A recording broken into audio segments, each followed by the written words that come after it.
Buenos días, aquí les encuentro para una clase más y agradezco su atención.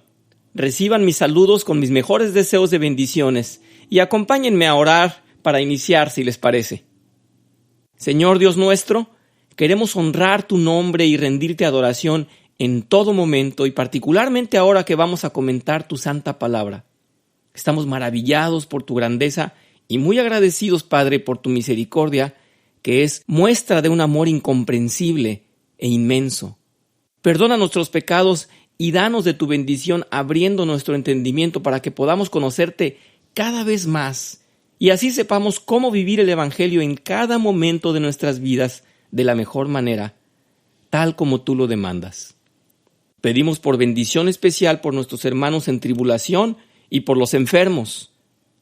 Sabemos que tu amor y tu voluntad son perfectos. Te rogamos esto poniéndolo en tus manos, en el nombre del Señor Jesús. Amén. Cierto es que la mayoría me han dicho haberse sentido convencidos de que esta es la iglesia local que les ha dado paz y en la que se han sentido acogidos. Están convencidos de que este es el lugar al cual desean pertenecer y en el cual cimentarán su arraigo como creyentes activos. Me gusta mencionar que son activos, ya que la característica del cristiano auténtico es esa. Hay también otros que han pertenecido a otra congregación antes de llegar a reunirse con nosotros y que también han sentido esa convicción en el espíritu de que pertenecen a esta iglesia local, que son parte integral de esta comunidad y aquí es en verdad su lugar definitivo. Se me ha preguntado si Dios se complace en que nosotros pertenezcamos a una sola congregación o es parte de un celo de cada iglesia el querer retener a sus miembros. Bueno, aquí debo de ser muy claro porque lo hemos estudiado, pero respondo, sí debemos pertenecer a una sola iglesia, ya que es la única manera en que nos disciplinemos y tengamos un compromiso de convivencia asumiendo toda dificultad y necesidad. Cuando uno comprende que los miembros de una congregación o iglesia local somos familia, entonces se asume mejor el sentido del compromiso y unidad. Uno no le dice a sus padres, pues me voy de esta familia para ser adoptado por los vecinos o por los padres de mi amigo fulano y a partir de ahora ellos serán mi familia. Les dejo y ya en adelante llevaré otro apellido. Pues no. Y luego no dice uno, pues ya vuelvo y quiero ser parte de nuevo de esta familia porque en aquella familia hubo cosas que no me agradaron, por lo que he decidido regresar mientras encuentro otra mejor opción. Así no funcionan las familias. Aunque esto suene gracioso, le digo a usted que esta barbaridad es algo muy común en las iglesias. Hay un número de creyentes que así cambian de iglesia buscando solamente los momentos cómodos, los hermanos simpáticos, los pastores con carisma que no regañen, que no le llamen a uno la atención. Muchos buscan la iglesia donde los hijos estén felices y cómodos. La iglesia que sí tenga equipo de deporte. La que sí organice eventos para jóvenes, para que ellos no protesten de tener que escuchar sermones y lecturas bíblicas. Ellos quieren divertirse y están en edad de jugar, así es que hay que comprenderlos. Pues no. Por lo tanto, Dios, como hemos dicho antes, nos educa justamente en la convivencia y la práctica de la vida en comunidad, la integración con otros creyentes, la vida cristiana. ¿Quieres saber cómo ser la luz del mundo? Edúcate con tus hermanos los creyentes para que afuera de la iglesia brilles. ¿Quieres saber cómo es ser la sal del mundo? Capacítate en el dominio de tu carne y el manejo de tus talentos, afina tu carácter y modera tus impulsos. El mundo va a notar que eres alguien diferente y que vales mucho por cuanto has dominado tu ser. Hermanos, somos como un ejército que se entrena y pasa por dura disciplina, pero el mundo nos respeta y ve en nosotros la unidad y el espíritu de amor. Ellos saben que en nosotros hay dedicación y una especial devoción. Los cristianos permanecemos en una iglesia no por comodidad, sino por obediencia y amor. Vamos a ver en esta clase cómo es que nuestras vidas en esencia son eso. una dedicación a nuestro Creador. Cada momento lo vivimos en la plena convicción de que lo abordamos de la mejor manera, no para nuestra vanagloria, sino en reverencia al Dios que adoramos. Les invito a ver juntos este tema relacionado con la liturgia y las prácticas de la Iglesia. A fin de encuadrar el contexto de lo que vamos a hablar, lo hemos titulado La Real Adoración.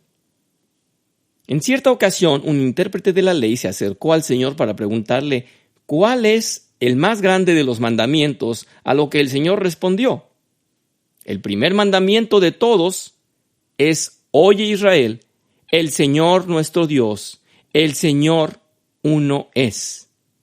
Y amarás al Señor tu Dios con todo tu corazón y con toda tu alma y con toda tu mente y con todas tus fuerzas. Esto está en Marcos 12, versículos 29 al 30. La respuesta de nuestro Señor Jesús nos ilustra claramente lo que Él espera de nosotros como creyentes y deja muy claro que su deseo es que la adoración a Él sea plena y sincera. Vemos cómo ninguna facultad humana queda excluida para la adoración y ninguna debe ser involucrada a medias cuando se trata de rendir adoración a nuestro Creador. El Señor nos pide todo nuestro corazón, toda nuestra alma, toda nuestra mente, todas nuestras fuerzas, o sea, todo nuestro cuerpo. En el Evangelio de Juan, Dios nos dice claramente que quiere que le adoremos en espíritu y en verdad. Juan 4, versículos 23 al 24. Pero se acerca la hora y ha llegado ya en que los verdaderos adoradores rendirán culto al Padre en espíritu y en verdad, porque así quiere el Padre que sean los que le adoren. Dios es espíritu y quienes le adoran deben hacerlo en espíritu y en verdad. En la versión Reina Valera dice así: mas la hora viene y ahora es cuando los verdaderos adoradores adorarán al Padre en espíritu y en verdad, porque también el Padre tales adoradores busca que le adoren. Dios es espíritu y los que lo adoran en espíritu y en verdad es necesario que lo adoren. Ha quedado muy claro que la petición de Dios, lo que Dios busca en nosotros, lo que Dios demanda de nosotros, es que la adoración sea plena y sincera. Primero diremos que la adoración es nuestra dedicación al Creador, al dueño de nuestras vidas, al Dios verdadero. Tal adoración no consiste en un evento específico y particular, sino que implica toda nuestra vida.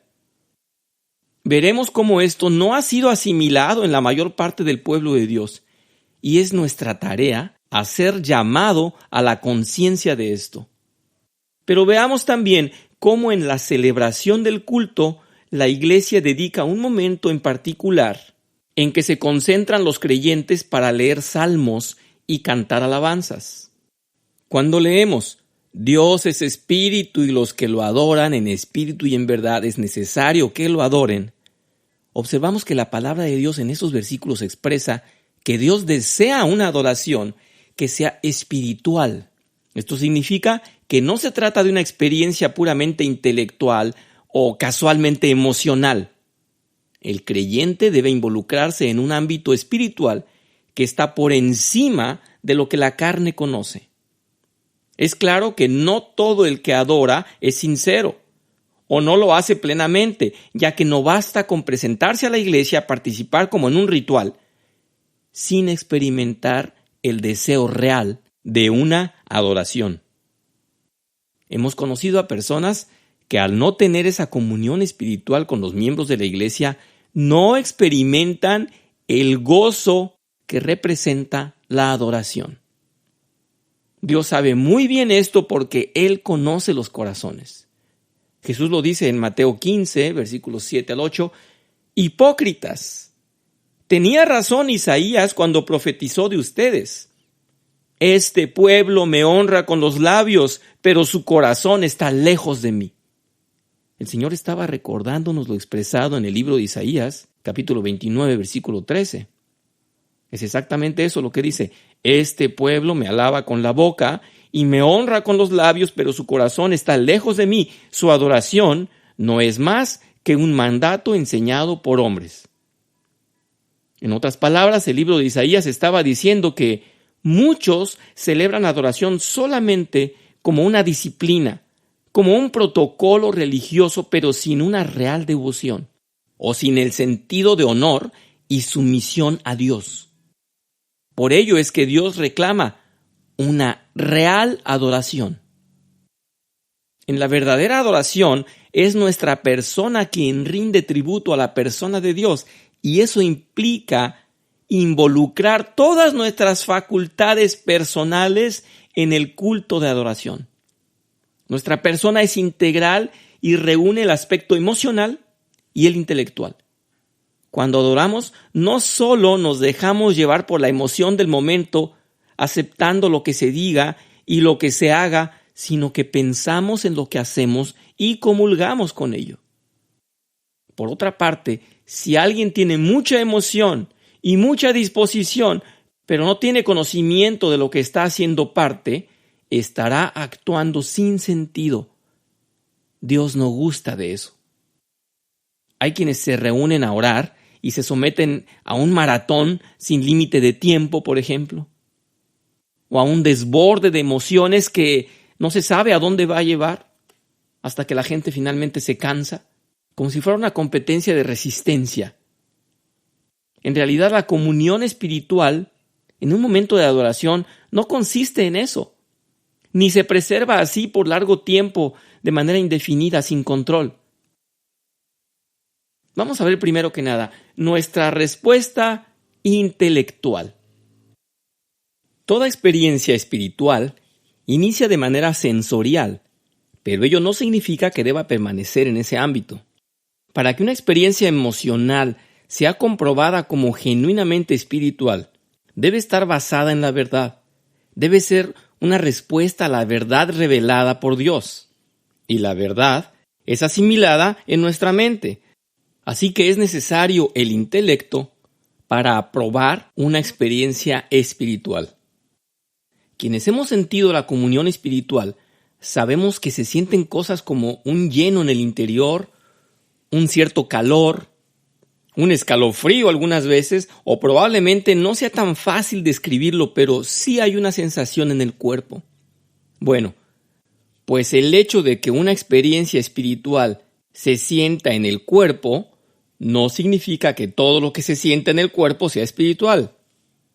Solo para citar un ejemplo, si usted cuando adora siente llenura en su interior, no significa que al momento de sentir llenura por haber comido demasiado, por ejemplo, quiera decir que usted está en comunión espiritual.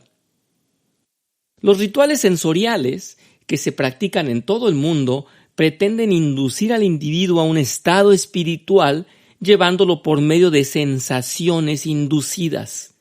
Por ejemplo, en México existen muchas cosas de carácter místico o mágico, como por ejemplo el temazcal, las limpias de espiritistas, las reuniones de los santeros y brujos, las peregrinaciones, los rituales y sacrificios apócrifos, etc. En esas prácticas se siente un ambiente particular porque utilizan incienso, o hay música, o hay un ambiente de solemnidad, pero ello no necesariamente conlleva lo espiritual. Y en el caso de que nos lleve a algo espiritual, será a un espíritu que no es de Dios. Y vemos cómo la cosa degenera. Por ejemplo, los devotos católicos acarician a los santos de yeso o madera y luego se untan en la cara o el cuerpo como si se les fuera a pasar algo así con el contacto simplemente.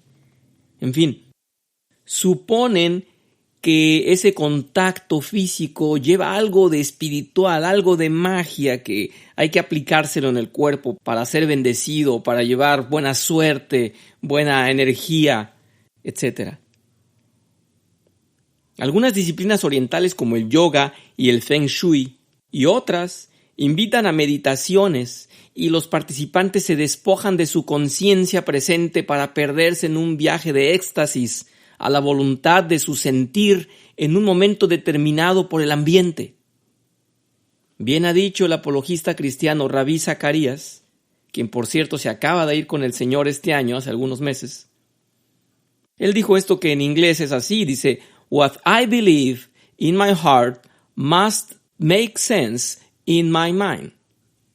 Lo que creo en mi corazón debe tener sentido en mi mente. Dios ha creado al hombre similar a sí mismo en términos espirituales e intelectuales para que pueda entenderle y apreciarle y sentirle, para que el hombre experimente tanto la emoción como su entendimiento.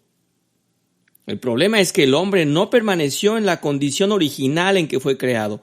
La caída trastornó radicalmente la personalidad humana de tal manera que todas nuestras facultades fueron afectadas, incluyendo nuestro entendimiento. El apóstol Pablo en 2 de Corintios capítulo 4, versículo 4 dice, "El Dios de este mundo ha cegado la mente de estos incrédulos para que no vean la luz del glorioso evangelio de Cristo, el cual es la imagen de Dios." Vemos que hemos sido cegados en la mente, hemos sido privados en el entendimiento para conocer quién es Dios. Pero ahora los creyentes necesitamos descubrirlo día a día, conocerlo día a día y enterarnos de esa real relación que tenemos con Él, de cómo es, y que esa relación nos lleve a una real experiencia de comunión espiritual, una relación intelectual e íntegra con lo espiritual. En verdad, Dios nos ha diseñado de tal manera que estamos equipados para establecer una comunión con Él. En el principio así fue, antes de la caída. Es por causa del pecado que esa comunión se ha perdido.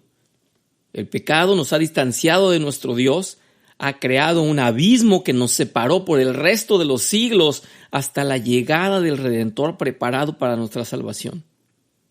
En Romanos 3, versículos 10 al 18 dice, "Así está escrito, no hay un solo justo, ni siquiera uno. No hay nadie que entienda, nadie que busque a Dios. Todos se han descarriado, a una se han corrompido. No hay nadie que haga lo bueno, no hay uno solo. Su garganta es un sepulcro abierto, con su lengua profieren engaños. Veneno de víbora hay en sus labios, llena está su boca de maldiciones y de amargura. Veloces son sus pies para ir a derramar sangre, dejan ruina y miseria en sus caminos, y no conocen la senda de la paz. No hay temor de Dios delante de sus ojos." Está hablando del hombre caído, del hombre incrédulo, del hombre que está perdido en la oscuridad, que no conoce a su Dios, que está apartado de Dios, de esa presencia, de esa comunión. No ha sido el hombre con sus capacidades quien ha vuelto al camino de Dios, ni por su voluntad, ni por ningún esfuerzo físico. En 2 de Corintios, capítulo 4, versículo 6, leemos, "Porque Dios, que ordenó que la luz resplandeciera en las tinieblas, hizo brillar su luz en nuestro corazón para que conociéramos la gloria de Dios que resplandece en el rostro de Cristo." La imagen de Dios resplandece en Cristo no solo porque Él es Dios, sino porque Él no ha sido nublado por el pecado. Recordemos que a Moisés le fue permitido también ver una probada de la gloria de Dios, esa luz resplandeciente, el Shekinah, pero tuvo que cubrirse para no morir. La gloria de Dios que resplandece, dice el apóstol Pablo en 2 de Corintios. Es hermoso. En medio de la oscuridad estaba la vida que era Cristo, tal como en la creación. De hecho, en Cristo somos una nueva creación. En el momento de la creación, Dios dijo que se hiciera la luz. Después de la caída y de la oscuridad, viene Cristo, la luz, a traernos vida. Se aprecia que esa luz de rescate que vino a iluminarnos no provino de nosotros los hombres, pues vivíamos en oscuridad. En Juan 15:16 nos dice así: no me escogieron ustedes a mí, sino que yo los escogí a ustedes y los comisioné para que vayan y den fruto, y un fruto que perdure. Así el Padre les dará todo lo que le pidan en mi nombre. Yo los escogí a ustedes, dice el Señor. No podíamos elegir a Dios porque estábamos cegados y no podíamos verle. Dios ha reconciliado esa relación con nosotros a través de la expiación. Ha dado a sus elegidos una relación personal y una comunión que hace posible la adoración plena. Es por eso que el hombre debe adorar en consecuencia de ello. Hay adoradores verdaderos y hay adoradores falsos, y lo que distingue a unos de otros es que los verdaderos adoran en espíritu y verdad, involucrando su ser interior en la recepción, entendimiento y meditación de la verdad. La adoración falsa, en cambio, apela primariamente a lo externo y a lo sensorial, minimizando o dejando de lado el entendimiento. Las iglesias carismáticas, por ejemplo, lo hacen. Basan su adoración en la emoción, dejando de lado lo racional. Dichas iglesias utilizan recursos de excitación emocional como gritos y repeticiones de frases, música a volumen alto para inducir a los creyentes a un estado tal que haga brotar sus sentimientos y desborde emocionalmente. Los participantes aprenden mal lo que es una adoración. En el emocionalismo la razón queda en segundo plano o no existe. Es por eso que no debemos hacer de nuestra respuesta emocional el aspecto primario de juicio para decidir qué hacer y qué no hacer en nuestra adoración a Dios. Lo importante primariamente no es lo que sentimos, lo que nos agrada, lo que complace a mis sentidos. No, el entendimiento debe de gobernar sobre cualquier emoción o cualquier sentimiento. Es así como trabaja el Espíritu, no por la falta de razón, sino por el convencimiento. Cuando Dios nos ordena amar a nuestro prójimo, por ejemplo, nos deja ver que podemos gobernar nuestros afectos y sentimientos. Por eso el amor debe ser una actitud, una voluntad, una decisión por encima de nuestro sentir. Los jóvenes no entienden esto porque ellos reclaman vivir satisfaciendo sus emociones. Por eso sufren decepciones y se lamentan haberse enamorado, entregan sus cuerpos a quienes creen amar, y por eso la mayoría de los matrimonios jóvenes se comprometen sin plena conciencia de lo que hacen, porque fueron guiados por un sentir, por una emoción. Un convertido reciente suele ser apasionado porque goza de emociones que no conocía, pero requiere de estudiar la palabra para conocer lo que debe hacer en la real adoración. Su crecimiento con el tiempo y su estudio le darán cada día un mayor entendimiento y una mayor apreciación de la obra de Dios en su vida, y adorará cada vez mejor. A mayor comprensión, mejor adoración. Hay iglesias en las cuales todos parecen recién convertidos porque no estudian y se basan en sus emociones. Practican sesiones de adoración sin control que duran hasta que los guías se cansan o hasta que hayan llorado todos lo suficiente. El creyente que ha sido mal educado en la forma de adorar difícilmente distinguirá una catarsis colectiva practicada por un grupo de motivadores en cualquier grupo o cualquier organización de superación personal, un ejercicio de orden secular o una sesión otra con una intención humana. Así lo veremos igual de emocionado en una asamblea de grupos de autoayuda, en un concierto o en un encuentro de cualquier grupo religioso, en un carnaval o en un partido de fútbol. No puede distinguir porque solamente está basado en lo emocional. Hay que saber que el emocionalismo se opone a la verdadera adoración, tanto como la lujuria se opone al verdadero amor. El deseo sexual no es una pasión amorosa. A veces las palabras son mal usadas y nos quedamos con conceptos erróneos. Y desgraciadamente luego usamos como fundamentos de vida esos términos. La pasión por algo, el amor por algo, la lujuria, el deseo, son cosas diferentes. Si usted supone que ama a alguien y está fundamentado en su emoción y el sentir de un momento, está en un riesgo muy grande de sufrir consecuencias desagradables. En realidad, esto que estoy diciendo nos sucede a todos en algún momento. Usted puede enamorarse de una persona porque todo ha funcionado bien por un momento, y porque le ha regalado flores, o porque su sonrisa es perfecta, y porque su presencia y su mirada le hacen sentirse maravillosamente agradable. Pero esa emoción puede cambiar y entonces ese supuesto amor desaparece como la espuma del mar que apenas se forma y se esfuma. Imagínese esto: hoy te amo intensamente, pero si mañana hueles mal, ya no te amo. O si no me regalas flores, o si no estás de acuerdo en algo conmigo, o si ya no luces tan atractiva como ayer, o si algo en el ambiente cambió, pues ya no siento esa emoción, entonces ya no te amo. Así sucede en tantas parejas.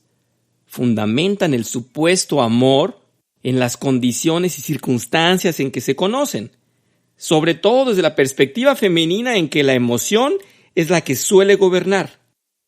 Hermanos, esto aplicado a la relación con nuestro Dios funciona de manera muy similar. Hoy amo a Dios porque me va bien, y me emociono y canto una alabanza de júbilo porque, gloria a Él, me mostró su fidelidad en un asunto, ya sea de mi economía, de mi familia. Pero si las cosas no me favorecen y estoy pasando por pruebas de fe, enfermedad, falta de empleo, problemas de pareja, problemas con los hijos, sufrimientos, entonces no puedo cantarle con gozo a Dios. ¿Quién le canta a Dios alabándole por su fidelidad y su provisión cuando carece de algo o sufre y llora por sus tribulaciones? Hay que analizar esto. Si nuestro amor depende de la emoción, estamos perdidos, ya que las emociones no se mantienen ni se preservan por mucho tiempo. Deberíamos tener mucha reserva cuando nos enamoramos rápidamente y así de rápido declaramos nuestro amor. Cuando tal emoción se va, afectada por las circunstancias o porque conocemos otra parte de la persona, entonces ese amor ya no será el mismo. El intelectual cristiano C.S. Lewis dijo: pensar que puedo mantener un estado de ánimo por siempre sería tan ingenuo como pretender que nunca voy a sufrir un dolor de cabeza, por ejemplo. Y es así. Debemos aprender que se ama cuando, por encima de todas las emociones y las circunstancias, valoramos y queremos mantener el compromiso de dedicarnos a estar con la otra persona y a ser fiel a ese compromiso, dando siempre el 100%. Digo esto porque el amor humano es tan ruin y tan decepcionante. Hoy las personas que tienen pareja dicen: si mi esposo ya no me demuestra amor como antes, o sus palabras ya no me emocionan, entonces no le voy a entregar mi 100%.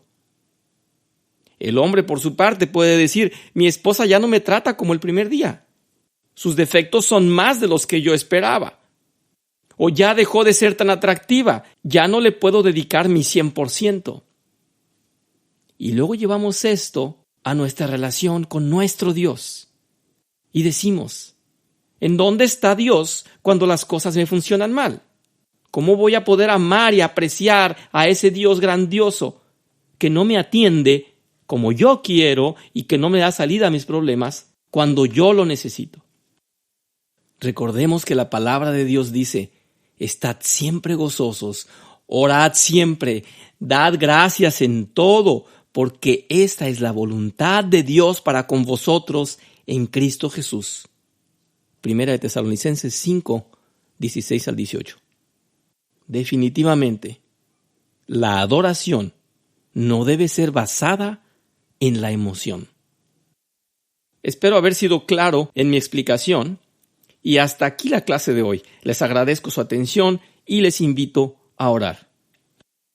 Padre nuestro, gracias porque permites que tengamos una adoración contigo que es racional, porque has llegado a nuestros corazones no a través de sensaciones, sino del entendimiento de tu palabra, porque tu palabra es revelación para nosotros, y porque al conocerte descubrimos a un Dios que se mantiene fiel en un amor indescriptible que no solamente nos ha regalado una vida eterna, sino que eterno es su amor e invariable. Queremos aprender a adorarte de una manera integral, con toda nuestra mente, completamente en el alma, con nuestros corazones y nuestro ser. Gracias por esta clase y deseamos que sea tu palabra la que abra nuestro entendimiento para llevar esta vida en constante adoración por encima de las circunstancias. Damos gracias hoy y en todo momento y pedimos de tu constante perdón y misericordia en el bendito nombre de Jesús. Amén.